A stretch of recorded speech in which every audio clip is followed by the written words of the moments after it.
수요일 저녁에 성경 주회 시간입니다. 이번 주부터는 성경 주회를 수요일 날 저녁 시간에 8시에 하도록 하겠습니다. 일주일에 한 번 하는 시간이니까 시간 잘 맞춰서 함께 참여할 수 있기를 바랍니다. 기도하고 시작합니다. 하나님 아버지, 오늘 사랑하는 주의 자녀들이 수요일 날 저녁에 하나님의 말씀 앞에 앉았습니다. 하나님 아버지, 말씀을 늘 사랑하게 하시며 이 말씀의 권능과 지혜를 알게 해주시고 이 말씀이 주신 참 기쁨 가운데 늘 거하게 하여 주시옵소서. 예수님의 이름으로 기도드리옵나이다. 아멘. 오늘부터 할 성경은 에베소서입니다. 에베소서 전부 6장으로 되어 있는 성경인데 혹자들은 말하기를 이 에베소서를 성경의 꽃이다, 성경의 왕관이다, 이렇게 말하는 사람도 있습니다. 그만큼 이 에베소서가 우리에게 주는 그 의미가 교리적으로나 또 실생활 면에 있어서 우리 기독교인들의 삶을 지탱해주고 인도해주는 면에 있어서 아주 중요한 역할을 하고 있는 책이다, 그런 뜻입니다. 그런 면에서 이 에베소서를 우리가 읽고 상고하고 또 깊이 그 안에 있는 말씀들을 우리 몸속으로 받아들이는 것이 우리의 믿음 생활에 참으로 중요할 줄 압니다. 지난 시간까지는 창세기를 1장부터 11장까지를 했습니다. 그것은 일단 1장부터 11장까지가 우리 성경 중에서 그 전체 인류를 향하신 아버지의 그 뜻을 기본적으로 보여주신 것들이고 전체 세계를 대상으로 한 그런 말씀이었기 때문에 특별히 1장부터 11장까지를 했던 것입니다. 그 후에 이스라엘이 선택되고 그 후에 이스라엘이 어떻게 하나님의 백성으로서 기대와 또 불순종이 있는다는 것들을 보면서 나오는 말씀들이지만은 그건 또 다음 기회에 하도록 하겠습니다. 오늘 이제 이 에베소서를 하게 되는데, 먼저 우리가 에베소서, 이 에베소서라는 말의 뜻부터 한번 살펴보겠습니다. 에베소서, 에베소는 도시 이름입니다. 에베소라는 도시 이름이고, 에베소서, 성경에서 그 지명 다음에 이렇게 이름을 편지란 뜻, 편지란 말 편지 서자입니다. 붙여서 에베소라는 지방에 있는 성도들에게 보낸 편지다, 이렇게 이제 해석하면 되는 것입니다. 에베소에 보낸 편지다. 자, 에베소가 그러면 어디에 있는 데냐? 우리 한번 살펴보면은, 에베소는 여기가 지금 요게 지중해입니다. 지중해. 요쪽이 지중해고 요쪽 위쪽이 이제 지금으로 말하는 터키 지방입니다. 그 터키 지방이면서 이 터키 지방에 지금 포인트가 잘 보이지 않는데요. 요 밑에 지방이 지금 이제 이 지중해 위에 바로 이제 요 터키가 있는데 그 전체 지역을 우리가 소아시아라고 합니다. 영어는 아시아 마이너. 근데 거기에서 이제 여기에 있는 게 바로 에베소입니다. 에베소. 지금 여기 밑에서부터 좀 올라가면 에베소가 보이는데 이 에베소에 있는 것입니다. 당시에 소아시아 지방의 아주 중요한 항구 도시입니다. 그리고 많은 민족들이 서로 섞여서 살고 있는 지역입니다. 요즘 같은 미국과 같은 도시입니다. 세계 여러 곳으로부터 왔는 이민자들이 함께 섞여서 사는 것입니다. 유대인들이 있고 히랍인들이 있고 무슨 다른 이방 민족들이 있고 그러면서 섞여 삽니다. 그러면서 여기는 아테네라는 그 여신의 그 아주 숭배 장소이기도 합니다. 그래서 경제적으로, 정치적으로, 또 종교적으로, 문화적으로 하여튼 굉장한 꽃을 피우면서도 다양한 그런 모습을 보여주던 도시였었습니다. 그러니까는 사도 바울이 이제 이곳을 전도할 때에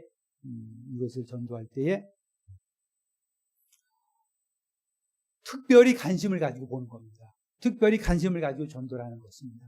그래서 이제 사도 바울은 이제 뭐 이런 조그만 도시들 이런 데 다니지 않았고 주로 그 전도 여행을 다닐 때 큰 도시들 그리고 그 당시에 많은 사람들이 모여 살고 있었고 또 그 지역에서 그 나라들이나 그 지방에서 큰 영향력을 끼치고 있는 그런 지역들을 특별히 전략적으로 선택해서 복음을 전하러 다녔습니다. 에베소가 그런 지역이었습니다. 지금도 이제 그 지역으로 많이 이렇게 선교 여행을 다니는 분들도 있습니다. 자, 그 에베소에 같이 이번에 지금 이렇게 되는 겁니다. 하나님의 말씀을 한번 이제 차례대로 쭉 보도록 하겠습니다. 오늘은 서론 부분으로서 에베소서 1장과 2장을 보도록 합니다. 자, 먼저 1절을 읽습니다.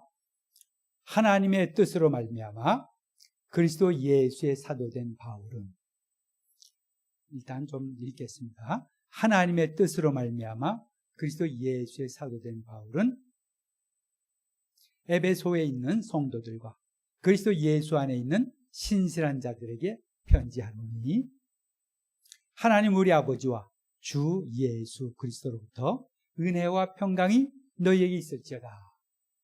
서문입니다. 인사 부분입니다. 이렇게 이제 이 에베소서, 뭐 고린도전서, 고린도후서, 로마서 이런 것처럼 책들이 전부 이렇게 서신서에 그 당시에 그 헬라 문명에서 일반적으로 쓰여졌던 그 편지의 형태를 띠고는 있습니다. 그런 것이 그거 완전히 일치해서 그런 건 아닐지라도 대충적으로 당시에 그 문명, 히람 문명 속에서 헬라 세계 속에서 지금 속에서 이루어지고 있던, 쓰여지고 있던 이 편지 형태를 썼습니다. 그래서 처음에 이제 인사 부분입니다. 인사 부분이 된 건데, 인사 부분을 쓸 때에 일반적으로 그냥 습관적인 인사들 있잖아요. 그냥 편지 시작해야 되니까 무슨 말부터 시작해야죠. 편지 시작하는데 그냥 본론으로 확 들어가긴 너무 그렇고, 물론 그럴 수도 있습니다. 하지만 이제 편지 형태를 써서 그 서문을, 그 편지의 인사 부분을 쓰는데, 그 인사 부분을 이제 특별히 우리 기독교적인 하나님의 지금 그 편지를 쓰고자 하는 그 목적에 딱 맞게 이 편지의 서문을 쓰고 있습니다. 한번 보도록 합니다. 먼저 보낸 이가 누구냐 하는 걸 말했습니다. 자, 봅니다. 하나님의 뜻으로 말미암아 그리스도 예수의 사도된 바울은, 하나님의 뜻으로 말미암아 그리스도 예수의 사도된 바울. 자, 하나님의 뜻으로 말미암아 그리스도 예수의 사도된 바울. 먼저 지금 보내는 사람이 편지를 쓰는데 바울이 보내고 있다는 것입니다. 바울이 이 편지의 저자라는 것입니다. 자, 저희가 이제 성경에 이제 바울 서신이라고 말하는 것이 있습니다. 그래서 로마서부터 13개의 서신, 우리가 바울 서신이라고 하는데, 바울이 저자라는 것을 일반적으로 우리가 다 받아들이고 있습니다. 에베소서도 우리가 일반적으로 바울이 저자라는 것을 일반적으로 받아들입니다. 그러나 이제 그 당시에 이제 이런, 또 우리가 저자를 단순히 그 편지에 쓰여졌다는 그 이름이 쓰여졌다고 해서 반드시 그 사람이 아니라는 그런 습관이 있었다는 겁니다. 다른 말로 말하면은, 자, 누군가가 바울을 잘 아는 사람이, 바울의 제자 가운데 하나겠지요. 바울의 제자 가운데 하나가 바울의 그 전체적인 내용을 잘 알고 있고, 바울의 가르침을 알고 있고, 바울이 하고자 하는 말을 잘 알고 있는 사람이 당시 바울이라는 사람의 이름을 빌려서 바울이라는 그 사도의 권위를 빌려서 그 사도가 하고자 하는 그 말이라고 생각되는 것을 썼을 수도 있다. 이렇게 말하는 사람도 있습니다. 저희가 이제 저 서신을 저자를 누구나 말할 때 일단 그 안에서 편지 내색은 바울이다. 그래서 바울일 것으로 우리가 이제 일반적으로 판단을 내립니다. 그러나 또 그 당시에 이제 편지를 쓸 때 그런 어떤 일반적인 관습이 있었다는 겁니다. 바울이 예를 들어 다른 사람, 바울이 아니더라도 누가 다른 사람이 아주 유명한 사람, 또 권위 있는 사람의 그런 그 이름을 빌려서 그 사람의 생각을 그대로 쓰면서 권위 있게 쓰는 것이 있었다는 것입니다. 그것이 반드시 거짓이다. 이런 것보다는 그냥 바울의 그런 권위를 빌려서 바울의 권위만큼 그만 옳은 것을 썼다. 이렇게 말하는 주장도 있습니다. 그렇다고 해서 이 바울 서신, 지금 이 에베소서에서 바울이 말하고자 했던 것이 이거 바울이 쓴 것 아니면은 그럼 이거 완전히 내용이 틀린 것인가? 그렇지는 않다는 것입니다. 이것이 분명히 바울이 썼다고 말했고, 그래서 바울인 것을 우리가 받아들입니다. 그럼 혹시 또 바울을 잘 아는, 바울을 정말 충성스럽게 섬겼고 바울과 잘 가르침을 나누었고 또 바울과 함께 여행을 했던 사람 중에 누군가가 바울의 이름을 빌려 썼다 할지라도 그것은 무슨 거짓도 아니고 그것은 단지 그 당시의 관습대로 어떤 권위적인 이름을 빌려서 그 권위적인 그 말을 하고자 하는 것을 권위를 나타내기 위한 방법으로 쓰였다. 그렇다고 해서 거짓은 아니고 그것이 하나님의 그 영감된 말씀으로 받아들이는 전혀 문제 없다는 것입니다. 일단 서신은 바울이라고, 저자는 바울이라고 우리가 받아들입니다. 근데 바울이 자기 자신을 어떻게 소개했느냐 보세요.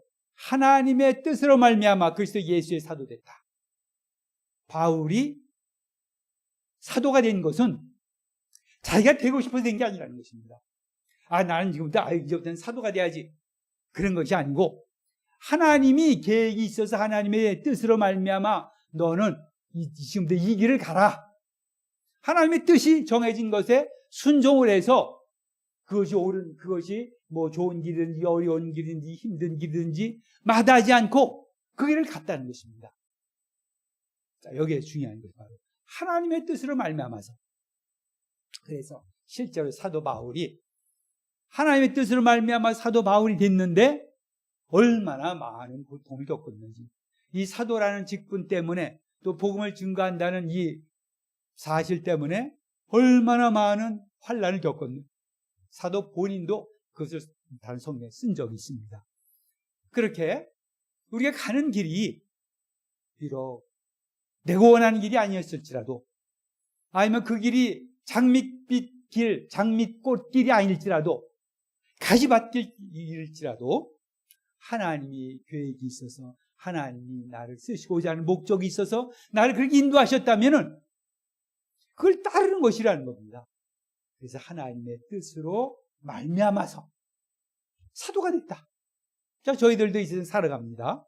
그러면서 이런저런 길도 하기도 하고 또 새로운 일을 하기도 하고, 그럴 때에 단순히 우리가 일 해봐야지 저 일 해봐야지, 아니 그런 것이 아니고 하나님께서 내 인생에서 간섭하고 계시고 하나님께서 내 인생에서 원하시는 바가 있는가, 하나님께 뜻이 무엇인가, 이것을 항상 우리가 생각해 보면서 그 길을 가야 한다는 것입니다.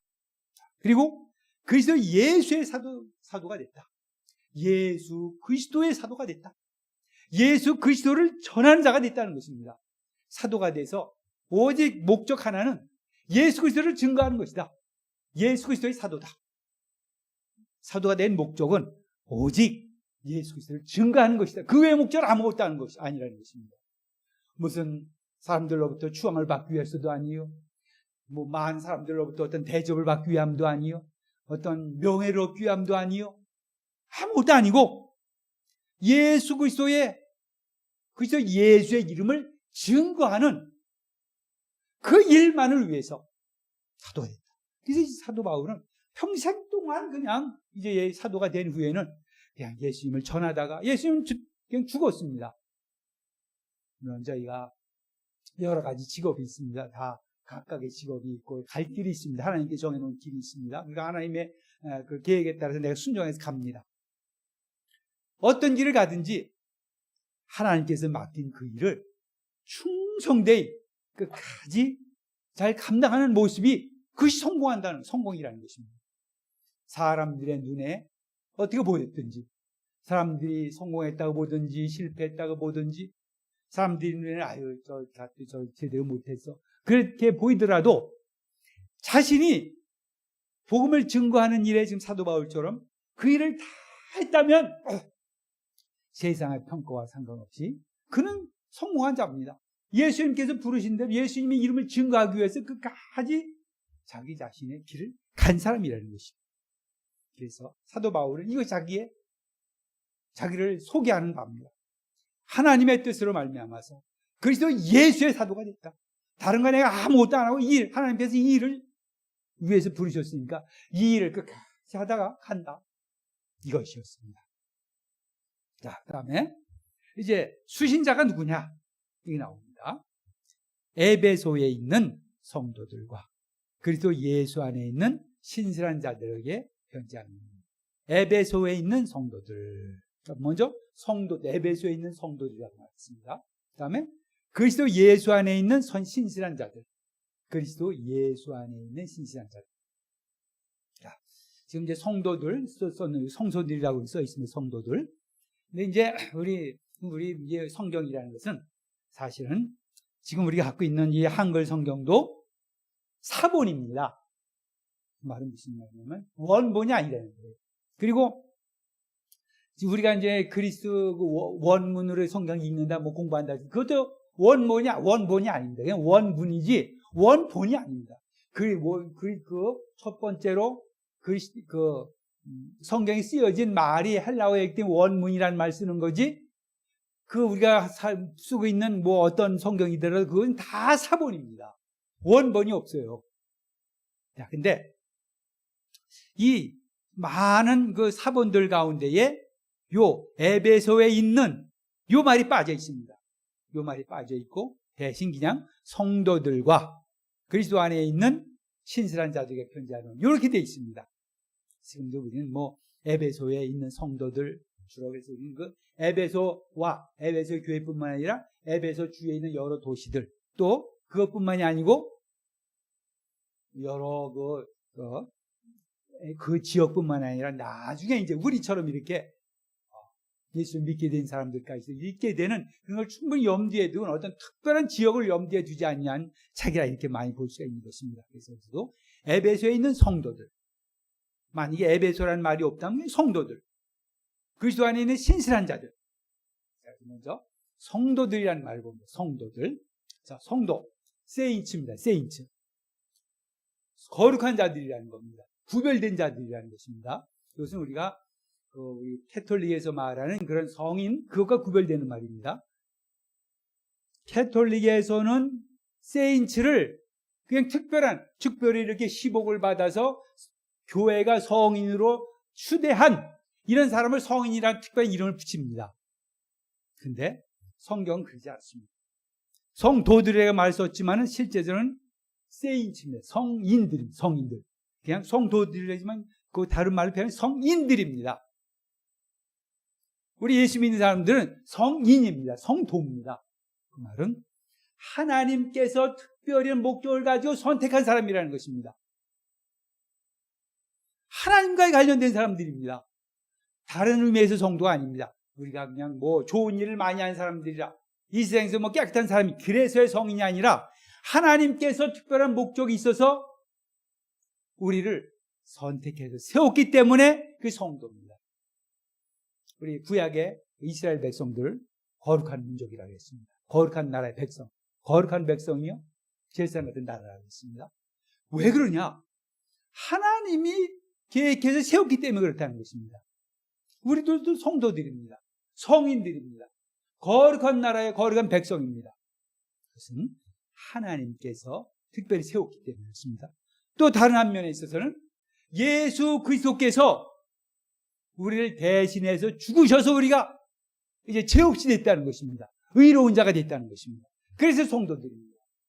하나님께서 특별한 계획이 세우셨고 우리를 위해서 예수 그리스도께서 십자가에 죽으심으로 우리가 의인이 되었습니다. 그래서 우리가 성도들입니다. 그래서 우리가 실제적으로 좀 이 세상적인 면에서 거룩하지 못할 수도 있습니다. 교회가 거룩하지 못할 수도 있습니다. 교인들이 서로 거룩하지 못할 수도 있습니다. 목사들이 거룩하지 못할 수도 있습니다. 그러나 그럼에도 불구하고 우리를 성도라, 성인이라 불렀다는 것입니다. 그 말은 그렇게 불렀을 뿐만 아니라 성인으로 살으라는 거죠.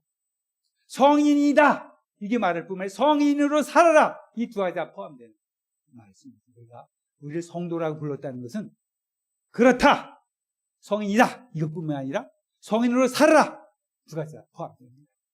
자, 그런 다음에 그리스도 예수 안에서 신실한 자들에게, 신실한 자들도 우리가 분명히 말할 수가 있습니다. 우리 신실하다는 말이 보통 이 세상에서 신실하다. 그 사람 믿을만하대, 믿을만해.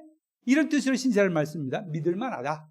그 사람과는 그래도 그 사람의 말은 그래도 믿을만해. 그 신실한 것이라는 말이 일반적으로 쓰이는 말입니다. 그러나 여기서 쓰일 때는 믿음을 가지고 있다. 그런 뜻입니다. 아니면 믿음 안에서 행하며 산다. 이런 뜻입니다. 믿음과 관련된 말입니다. 단순히 그냥 믿을 만한 사람이라는 것이 아니라 예수 그리스도를 믿는 믿음이 있고 또 믿음 안에서 살려고 하는 사람들이다. 신실한 자들입니다. 그래서 우리 성도들 표현하기를, 교인들 표현하기를 두 가지 말로 표현하는 겁니다. 성도들과 신실한 자들입니다. 신실한 자들. 그냥 믿을 만한 사람이 아니라 믿음 안에 행하는 사람, 믿음 안에 사는 사람들. 이렇게 우리 성도라는 우리 지금 받는 사람들 이렇게 표현했습니다. 모두에게 해당되는 말입니다. 지금 우리에게 성도들이 우리에게 편지하는 말입니다. 하면서 하는 말입니다. 신실한 자들은 우리에게 쓰시면서 하시는 말입니다. 그 다음에 2절로 봅니다. 하나님 우리 아버지와 주 예수 그리스도로부터 은혜와 평강이 너희에게 있을지어다. 이 인사가 이제 들어갑니다. 근데 이 인사에 아주 우리 기독교적인 진짜 인사를 여기 주는 겁니다. 그냥 잘 있었어요? 잘 있어요? 아니면 하와이유 아니면 잘 지냈어요? 단 이런 문제가 아니라 정말로 우리 예수를 믿는 사람들에게 있어서 있어야 될 그 인사입니다. 여러분들 우리 옛날에 한국 사람들 안녕하세요? 그렇죠? 아니면 또 그 전에는 뭐라 그랬어요? 밥 먹었어요? 물어봤죠? 진지 잡수셨어요? 밥 먹었어요? 물어봤잖아요. 그 인사가 왜 정말 지금은 밥 먹었어요? 진지 잡수요라는 인사가 그렇게 중요한 건 아니지만 옛날에는 그게 정말 중요했단 말이에요. 그 당시에 밥 먹었어요라는 인사가 그 구원이에요. 그게 그 구원. 근데 이제 지금 기독교적인 우리 면에 있어서 은혜와 평강 너에게 있을지. 은혜라는 말. 하나님께서 우리에게 거저로 주시는 그 은혜, 그 모든 것 속에서 있는 것, 그 은혜입니다. 근데 평강, 그것은 히브리 말의 샬롬, 그 샬롬이라는 것을 예수 그리스도를 통해서 이제 이루어진 그 구원에 오는 것과 대비시켜서 쓰는 말입니다. 그래서 그냥 많이 구약의 말로 쓰는 샬롬이기도 하고 평강입니다. 예수를 믿음으로 말미암아서 구원을 얻었는데 그 구원 얻음으로 말미암아서 우리가 갖게 되는 평화입니다. 그것은 내 개인의 심적인 평화요, 사람들과의 평화요, 나라와 나라의 평화요, 모든 하나님의 피조물들 사이에 하나님의 구원의 결과로서 주는 평화입니다. 자, 그것이 있을지어다. 그것이 우리 믿는 사람들의 진정한 인사입니다. 밥 먹었어요 우리 인사했듯이 지금은 은혜와 평강이 있기를 바랍니다. 이제 우리가 구원을 얻었으면 은혜와 평강이 있는 겁니다. 은혜와 평강을 서로 구해야 되는 겁니다. 은혜와 평강을 우리 안에, 내 안에, 우리 안에, 우리 가족 속에, 우리 가정에, 우리 학교에, 우리의 있는 어디 직장 어디에든지 우리나라에 하나님의 은혜와 평강이 있기를 바랍니다. 이것이 바로 우리의 인사가 되는 것입니다. 은혜와 평강이 있을지어다. 그 은혜와 평강은 어디서부터 오느냐? 하나님 우리 아버지와 주 예수 그리스도로부터. 이 은혜와 평강은 다른 데서 오지 않습니다. 오직 하나님 우리 아버지와 주 예수 그리스도로부터 은혜와 평강이 너희에게 있을지어다. 사랑하는 성도 여러분, 우리 서로 인사하기를 바랍니다. 은혜와 평강이 너희에게 있을지어다. Grace and peace. Grace, 은혜와 peace, 평화가, 평강이 너희에게 있을지어다. 오늘 사랑하는 성도 여러분들, 사도 바울이 에베소 교회 아니면 또 그 전체 자신이 이 편지를 읽게 될 모든 성도들에게 바라는 은혜와 평강. 여러분들 지금 어디 은혜와 평강이 저들에게 있습니까? 아니면 어떤 골치 아픈 일이 있습니까? 마음을 내리누르는 것이 있습니까? 은혜와 평강. 이 시간에 하나님 우리 아버지와 주 예수 그리스도로부터 은혜와 평강이 여러분에게 있기를 바랍니다. 기도하겠습니다. 아버지 하나님, 이제 에베소서를 공부하게 됐습니다. 이 에베소서에 있는 은혜와 평강, 이 사랑 모든 성도들 있게 하여 주시옵소서. 이 에베소를 통해서 우리 주시고자 하는 하나님의 말씀이 이 에베소서를 함께 공부해 가면서 우리 안에서 충만해질 수 있게 하여 주시옵소서. 예수님의 이름으로 기도드립니다.